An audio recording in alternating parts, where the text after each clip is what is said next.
सभी का, आपके साथ मैं हूं अपर्णा। वक्त हो गया है महाबहस का। क्या सियासी दलों की नूरा कुश्ती के बीच अब यूपी की चुनावी फिजा महकेगी? ये सवाल इसलिए क्योंकि समाजवादी मंच से लॉन्च इत्र के बाद दावा तो यही किया गया। अब क्या समाजवाद को फिर यूपी की फिजा में अपनी वापसी की खुशबू आने लगी है? क्या जनता समाजवाद को इस बार फिर मौका देगी? वैसे दावा तो एसपी ने यही किया है कि बीजेपी की विदाई और 22 में बाइसिकल तय है। लेकिन अच्छी बात है कि तीखे बाल पलटवार के बीच पॉलिटिकल परफ्यूम सूबे की सियासी फिजा में महक रहा है। ये तो वक्त बताएगा कि अखिलेश के समाजवादी इत्र से 2022 में फिजा कितनी बदलेगी।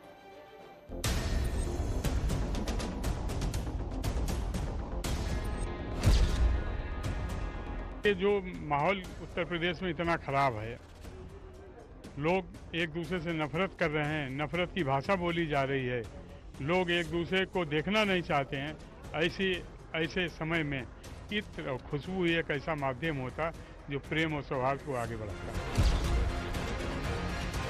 इत्र है ये जिसमें हिंदुस्तान की खुशबू आती है, क्योंकि समाजवादी इत्र समाज को जोड़ने का काम करता है। समाज के बीच में जो दूरियां हैं, चाहे जाति धर्म की जो नफरत, उसको खत्म करने का बात करता है और एक दूसरे के अंदर में खुशबू पैदा करता है, मोहब्बत की, प्यार की, और एक दूसरे को समाज में जोड़ के रखता है और उत्तर प्रदेश और देश को आगे ले जाने की बात करता है। उन्होंने इत्र की बात की है तो जाहिर सी बात है इत्र अच्छी चीज़ है। इत्र से, इत्र की खुशबू जो है, चूँकि कन्नौज से वो रहे भी हैं तो जाहिर सी बात है उनका इत्र से लगाव नहीं होगा। लेकिन उत्तर प्रदेश की जो इस वक्त प्रायोरिटीज़ हैं वो डिफरेंट हैं। अखिलेश जी को इत्र की खुशबू के बजाय जो उत्तर प्रदेश में किसान कुचले गए हैं, किसान मारे जा रहे हैं, उनके लहू की जो बू है उसे महसूस करनी चाहिए। योगी जी की सरकार है, इस नाते उत्तर प्रदेश में अमन और चैन है, लोग खुशहाल हैं, नफरत और दंगे नहीं हो रहे हैं। अखिलेश जी, वो मित्र आपको मुबारक, और आपको वो इत्र आपके लिए इस नाते है कि आप कम से कम आपकी मनसा ठीक हो और आप नफरत और अलगाववाद से ऊपर उठो।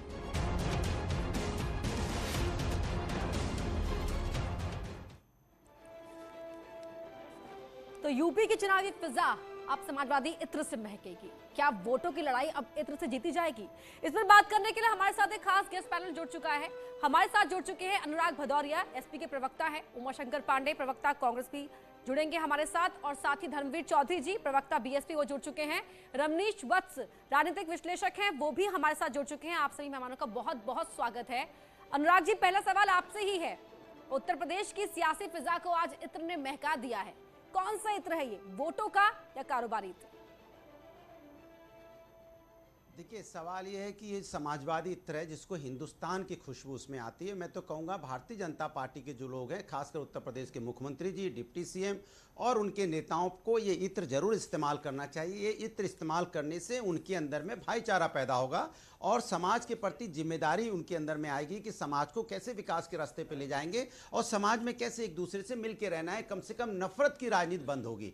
इस इत्र का जरूर इस्तेमाल करें। ये इत्र सिर्फ बोलने के लिए नहीं है, ये आपको भाईचारा की खुशबू देता है, समाज को जोड़ने की बात करता है, समाज को आगे ले जाने की बात करता है। इत्र, समाजवादी इत्र नहीं लगाते हैं तो देखो इनकी भाषा शैली कैसी होती है। इनकी भाषा शैली नफरत वाली होती है। ये जनता की बात कब करते हैं? जिस दिन इत्र लगा लेंगे मुख्यमंत्री जी, मैं गारंटी के साथ बोलता हूं, समाजवादी इत्र अपने ऊपर छड़क के जब निकलेंगे अपने उड़न खटोला पे, तो उनका भाषण पता कैसा होगा? उत्तर प्रदेश को मुझे आगे ले जाना है। उत्तर प्रदेश में अभी भी महंगाई ज्यादा है, बेरोजगारी ज्यादा है, महिलाओं पे अत्याचार बढ़ा हुआ है, महिलाओं पे अत्याचार कम करना है। और लखीमपुर में जिसने रौंदा है वो देश के गृह राज्य मंत्री को मुझे हटवाना है। इसके लिए मैं उत्तर देश के प्रधानमंत्री जी से बात करूंगा कि समाज के अंदर में इस तरह के मंत्री नहीं होने चाहिए, जो मंत्री अपने आप को गुंडा कहलाना पसंद करते हैं। वो कहते हैं कि मैं गुंडा बड़ा हूं, मंत्री पद मेरे लिए छोटा है। वो बोलेंगे कि जिस हथरस की बेटी के साथ जिसने अन्याय किया उसको आज शाम को ही मैं सस्पेंड करूंगा, जो वहां पे उस समय डीजी लॉ एंड ऑर्डर थे, डीएमएसपी थे, उनको न्याय उस बच्ची को मिलना चाहिए। वो बोलेंगे कि उत्तर प्रदेश के अंदर में जिस तरह से महिलाओं पर अत्याचार हुआ है, लेकिन जब इत्र लॉन्च हुआ है ना, समाजवादी इत्र, उसके बाद एक ट्वीट पढ़ देती हूं मैं। अमित मालवीय ने ट्वीट किया है यहाँ पर, वो लिखते हैं, ये कैसा समाजवाद है जो लोगों को स्वास्थ्य, स्कूल, बुनियादी सुविधाओं पर चर्चा न करके इत्र बांटने की बात कर रहा है। ये शौक और जमीनी हकीकत से दूर रहने वाले एसपी के युवराज अखिलेश यादव की राजनीतिक समझ का परिचय देता है। बकौल बीजेपी नेताओं, समाजवाद का इत्र होता तो पसीने की खुशबू का जिक्र होता। इत्र तो फैशनेबल लोगों की चीज है। देखिए शायद उनको पता ही नहीं है, इत्र मिट्टी से बनता है। वहां पे गांव में आप उनको भेजो, जो नेता इस तरह का ट्वीट करते हैं उनको जाना चाहिए कन्नौज से तो उनके सांसद जीते ही हैं। ये इनके अंदर में मिट्टी की खुशबू है ही नहीं ना, ये मिट्टी को समझते कहाँ हैं। ये तो खाली सोशल मीडिया पे और अपनी इधर उधर की बातें करके अपनी राजनीति चमकाना चाहते हैं, झूठ सच बोल के। जिस दिन ये सच्चाई की बात करने लगेंगे, मिट्टी की खुशबू को फील करने लगेंगे। इत्र तो मिट्टी से बनता है प्रभु, मिट्टी की खुशबू को अपने एहसास तो करें। जिस दिन वो एहसास करने लगेंगे उनकी भाषा शैली बदल जाएगी। इसीलिए कहते हैं ना, और इनको हमेशा याद रखना चाहिए, ये भूल जाते हैं। हमने कई बार इनको बोला है कि आपको कम से कम कुछ नहीं तो गीता के श्लोक याद रखने चाहिए। अगर गीता याद रखेंगे तो आपको कम से कम सच्चाई याद रहेगी। लेकिन इनको इससे भी मतलब नहीं है। तो मैं तो यही कहूंगा कि इत्र लगाने के बाद इन लोगों की सोच बदल जाएगी, समाज के प्रति जिम्मेदारी आ जाएगी, महिला के प्रति जिम्मेदारी आ जाएगी, और इनको ये दिखाई देने पड़ेगा कि ये मैं नहीं कह रहा हूं, इनके ही मंत्री हैं, इनके ही। अच्छा, तो ये बता दीजिए अनुराग जी, क्या बीजेपी सेंट्रिक के लिए ही ये इत्र है या बाकी लोगों के लिए भी है? नहीं, सबको लगाना चाहिए। बीजेपी चूंकि नफरत की राजनीति करती है तो उनके अंदर मोहब्बत और प्यार जगेगा, भाईचारा जगेगा। कम से कम विकास की राजनीति करने लगेंगे, उत्तर प्रदेश को आगे ले जाने की बात करेंगे। कम से कम कोविड काल में जो लाशें नदी में तैर रही थी, उनको जानवर नोच रहे थे, उसको बोलेंगे कि नहीं हाँ गलती हुई मुझसे। जहां से डेंगू से बुखार से लगातार यहाँ मौतें हो रही है बच्चों की, कम से कम बोलेंगे कि हम कंट्रोल नहीं कर पा रहे हैं। और जहरीली शराब पीने से लोगों की मौतें होंगी तो कम से कम बोलेंगे कि नहीं गलती हो रही मुझसे। इत्र लगाने से आदमी सच बोलने लगता है, उसके अंदर में सच्चाई आ जाती है, ईमानदारी आ जाती है, भ्रष्टाचार खत्म हो जाता है और अपराधियों पे कंट्रोल हो जाता है। लेकिन भारतीय जनता पार्टी को बहुत जरूरी, अगर ये नहीं लगाएंगे तो इनकी सोच जो इनकी ठीक है अनुराग जी, हमारे साथ मनीष जी भी जुड़ गए हैं। मनीष जी का रुख कर लेते हैं, हमारे साथ बीजेपी के प्रवक्ता हैं मनीष शुक्ला जी, वो भी जुड़ चुके हैं। अच्छा मनीष जी हमारे साथ जुड़ रहे हैं थोड़ी ही देर में, लेकिन उससे पहले मैं धर्मवीर भारती जी आपका रुख कर रही हूँ। अनुराग जी आ रही हूँ आपके पास। मनीष जी आप तक आवाज पहुंच रही है मेरी? ठीक है मनीष जी, यहां पर अनुराग भदौरिया जी बता रहे हैं कि इत्र अगर लगाते बीजेपी के नेता तो उनकी जबान बदल जाती, विनम्र हो जाती जबान, और उत्तर प्रदेश के विकास की बात करते। इस पर भी आपसे रिएक्शन लूंगी। और साथ ही सवाल यह भी है कि सियासी फिजा को किस तरह महकाएगा ये इत्र?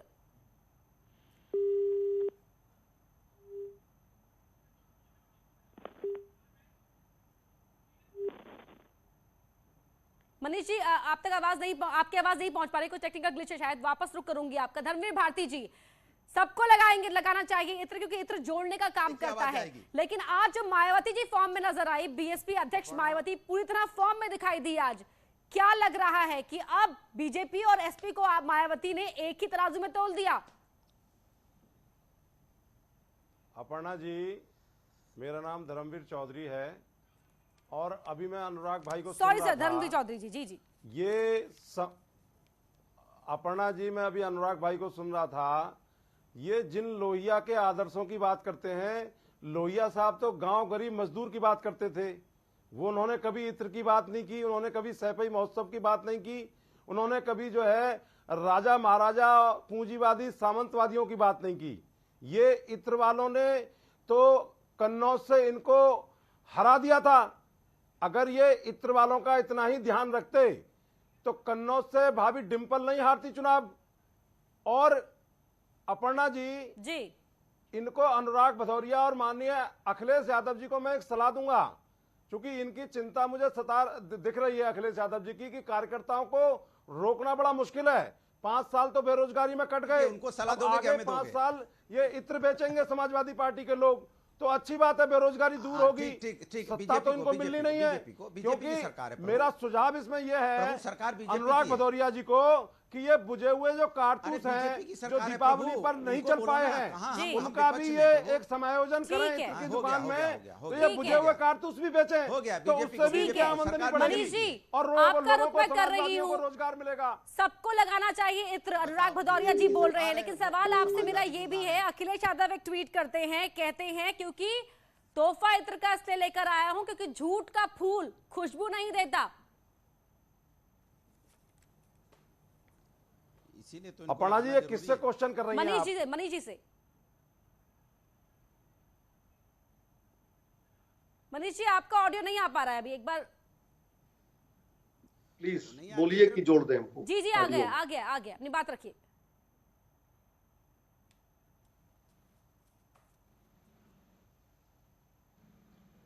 हेलो जी मनीष जी। जी, देखिए, अखिलेश यादव और पूरी समाजवादी पार्टी पिछले 4 सालों से महलों में रह के ट्विटरबाजी में व्यस्त थी। अब जब चुनाव आया है तो कभी इत्र लेकर सामने आएंगे, कभी वोटर लिस्ट सामने लेकर आएंगे, क्योंकि आज इनके पास विकास पे डिबेट करने का इशू नहीं है। क्योंकि डबल इंजन की सरकार ने 4.5 साल में गांव गरीब किसान नौजवान के लिए काम किया है। किसानों को उनकी उसकी उपज का लाभ मिल रहा है। नौजवानों को पारदर्शी तरीके से 4.5 लाख सरकारी नौकरियां दिया गया। 2 करोड़ रोजगार का सृजन प्राइवेट सेक्टर में किया गया है। 5 हाईवे उत्तर प्रदेश में बन रहे हैं। इन्वेस्टर समिट के माध्यम से निवेश आया है, जिसके नाते से प्राइवेट सेक्टर में आज रोजगार का सृजन हो रहा है।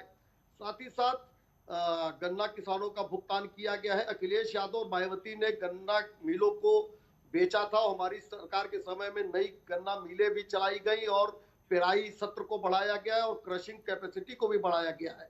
यानी चहुओर विकास हुआ है। और कोरोना जैसी वैश्विक महामारी के समय में जब अखिलेश यादव तो कहाँ है? अब आप महामारी के समय में आप बिना ऑक्सीजन के लोग कोरोना वैक्सीनेशन ड्राइव को हतोत्साहित कर रहे थे, मर चुके हैं। उस दौरान जब भारत के वैज्ञानिकों ने वैक्सीन बनाया, धनवीर जी भदौरिया जी, सुन लीजिए ना, अपनी अपनी बारी का इंतजार कीजिए ना। क्या काम है? ये जो लखीमपुर खीरी में बीच में ग्रैंड मचा रहे हैं। अरे सभी एक साथ बोलेंगे तो काम नहीं चलेगा ना। महकेगा। लोगों की मौतें हो रही हैं और ये धमका रहे थे कि जो ऑक्सीजन की कमी की भाई, बात करेगा उस पे एनएसए अनुराग लगा भदौरिया देंगे। जी, ये मानसिकता आपके पास अगर तर्क था तो जब आपसे सवाल पूछा गया, धमका रहे थे, तब तो कह रहे आप थे कोई इत्र भी की अगर बात यहाँ कर रहे ऑक्सीजन थे। कमी की बात और करेगा उस पे कभी एनएसए लगेगा, उत्तर प्रदेश संपत्ति जब्त होगी। में ये बारूद आप की धमकाने गंध का काम कर फैलाने रहे थे। वाले कोविड लोग काल आज में इस इत्र तरह की की बात भाषा कर होती रहे है हैं। क्या मुख्यमंत्री जी? तमंचे और शर्म नहीं कट्टों की आती आपको फैक्ट्री इस तरह की चलाने बात वाले ठीक है, लोग आज ठीक है, इत्र की ठीक है। बात कर रहे हैं। प्रेम और सौहार्द का मैं आ रही हूँ आपके पास वापस, अभी के पास आ रही हूँ, लेकिन दो और मेहमान हैं, उनके भी रिएक्शन ले लेते हैं एक बार।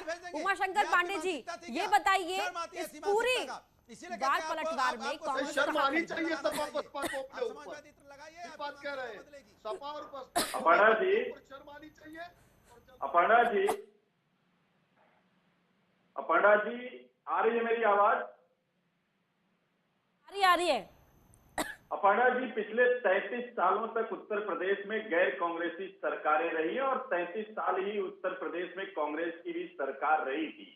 कांग्रेस पार्टी के द्वारा किए हुए काम यत्र तत्र सर्वत्र इत्र के माफिक महक रहे हैं। लेकिन इन लोगों ने जो किया वो यही किया कि देखिए, तीनों बैठ के लड़ रहे हैं। हमने IIT कानपुर बनाया, हमने लखनऊ में एम्स दिया, हमने लखनऊ में संजय गांधी PGI जैसा इंस्टीट्यूट दिया, हमने नरौरा में परमाणु का संयंत्र बनाया, मथुरा में रिफाइनरी लगाया, कानपुर को हमने लेदर उद्योग के रूप में डेवलप किया, तो बनारस की साड़ी से लेके टांडा की टेक्सटाइल मिल तक 21 चीनी मिलें उत्तर प्रदेश में, ये हमने 33 सालों में बनाकर दिया था। इन तीनों लोगों से पूछिए कि 33 सालों में इन्होंने IIT कानपुर के लेवल का एक भी इंस्टीट्यूट बना के दिया क्या? BHU बनारस जैसा कोई भी IIT बना के इन्होंने दिया क्या? क्या IIM लखनऊ जैसा दूसरा संस्थान उत्तर प्रदेश में बना क्या? जिन 21 चीनी मिलों को हमने बनाया था, इन्होंने उसको बेचने का काम किया।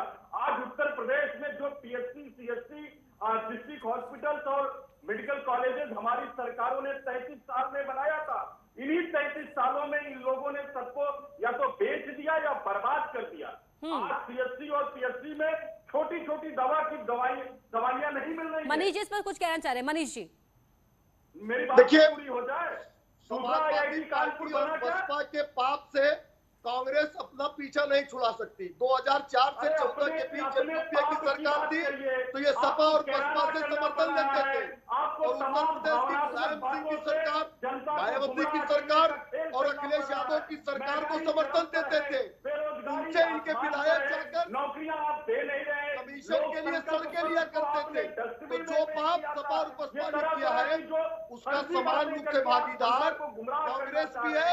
उस पाप को भोगना पड़ेगा। और 2017 में ठीक है, रमनीश वत्स साहब भी जुड़े हुए बतौर राजनीतिक विश्लेषक हमारे साथ। रमनीश वत्स जी, ये बताइए, ये इत्र की खुशबू चुनावी मित्र लाने में कामयाब रहेगी क्या? को रोजगार क्यों नहीं मिल रहा और आप दूसरी तरफ भाग रहे? ट्रैक छोड़ के मत भागिए, ट्रैक पे रहिए। ठीक है उमा शंकर पांडे जी, ठीक है कि आपने जब कहा था हम 70 लाख रमनीश जी, किस तरह देख रहे हैं आप इत्र पर हुई सियासत को? क्यों नहीं दिए? आपने कहा हमने 4 लाख रोजगार दिए, तो 66 लाख रोजगार क्यों नहीं दिया आपने? जवाब इस पर दीजिए। बाकी शंकर पांडे जो कांग्रेस के प्रवक्ता हैं, उन तीनों को मैंने सुना। अब सबसे पहले हम शुरुआत करते हैं समाजवाद। तो समाजवाद में क्या है? सेवा, त्याग और बलिदान। और ना तो इसमें सेवा है, ना तो त्याग है, ना तो बलिदान है। आप ये बहुत बहुत अच्छा लगा सुनकर के अनुराग भदौरिया जी नफरत कर रहे थे, नफरत की राजनीति छोड़ करके लोगों को, आम जनता में कैसे सेवा और हम किस तरह से अच्छे तरह से रहनुमा बन सकते हैं, उनके लिए कितना अच्छा काम कर सकते हैं आम जनताओं के लिए। तो मैं अब इनको याद दिलाना चाहता हूं कि जो 30 अक्टूबर 1990 में कार सेवकों के ऊपर जब गोलियां चलवाई गई थी, मुलायम सिंह यादव की जब सरकार थी, उस समय आपने नहीं सोचा था कि हम जो निहत्थे ये कार सेवकों के ऊपर गोलियां चलवा रहे हैं, उस समय आपको नफरत की राजनीति याद नहीं आई थी? उसके बाद है धर्मवीर चौधरी, आप ब्राह्मण सम्मेलन आज जाकर के हर जगह किए फिरते हैं, और आपने क्या कहा था? तिलक तराजू और तलवार, इनको मारो जूते चार। और आप यहाँ पे आज समाजवाद आप कह रहे हैं कि नहीं, आज आप सतीश चंद्र मिश्रा जैसे लोगों को, ब्राह्मण को एक अध्यक्ष बनाए फिरे हैं। ये दोहरी तरह की राजनीति आप क्यों करते हैं? आप लोग जब चुनाव आता है तो जब आप लोग बहुत ज्यादा सक्रिय हो जाते हैं। कोरोना काल में आप सारी की सारी पार्टियां कौन नहीं कर रहा है दोहरी तरह की राजनीति? कांग्रेस, बसपा, सपा, तीनों नदारत थे। आप राजनीतिक अवसरवादिता, राजनीतिक ध्रुवीकरण कैसे किया जाए, ये तीनों कौन नहीं कर रहा है?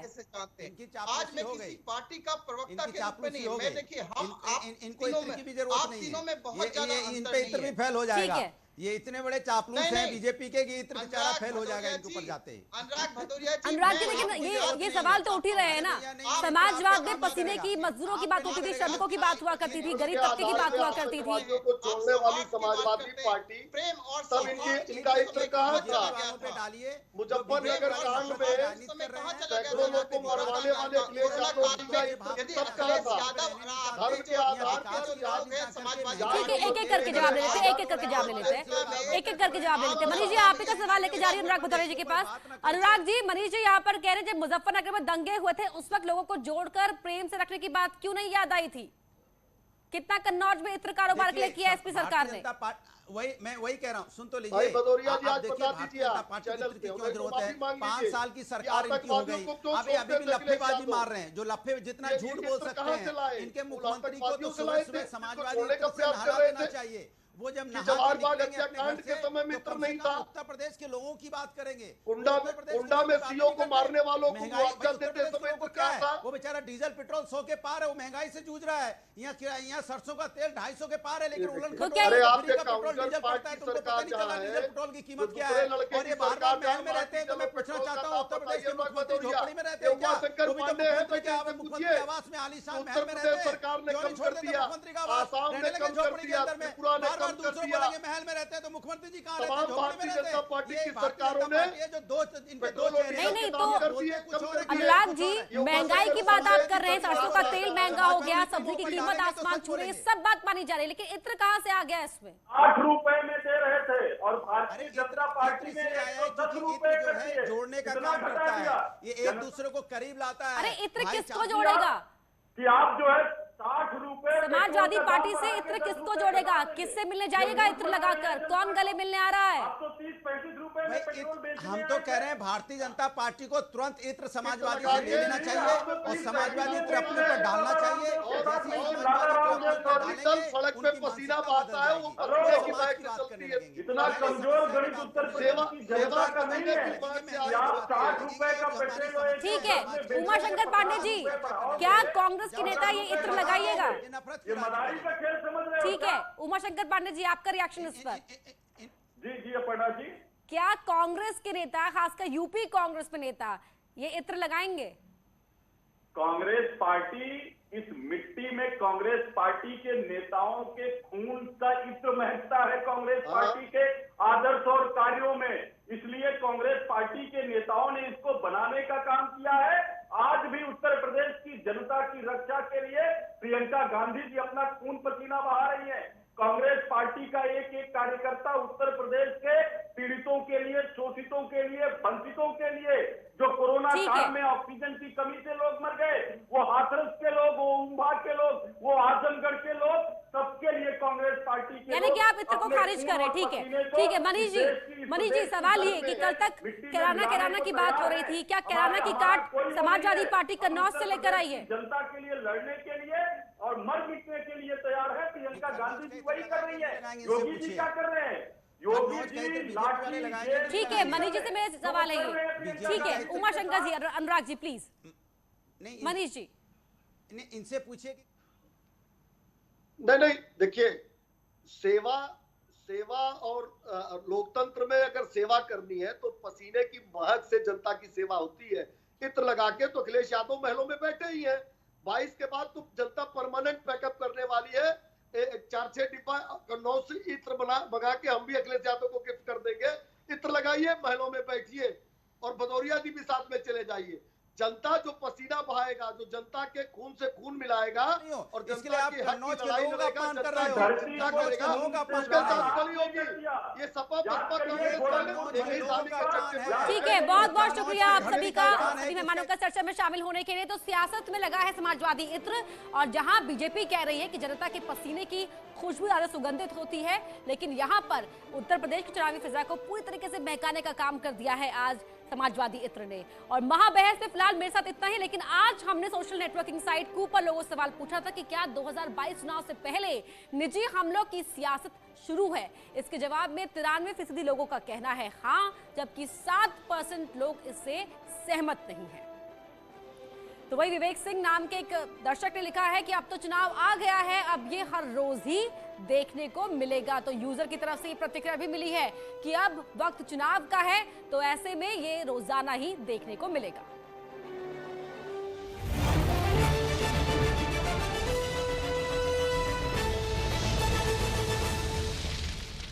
दफ्तर में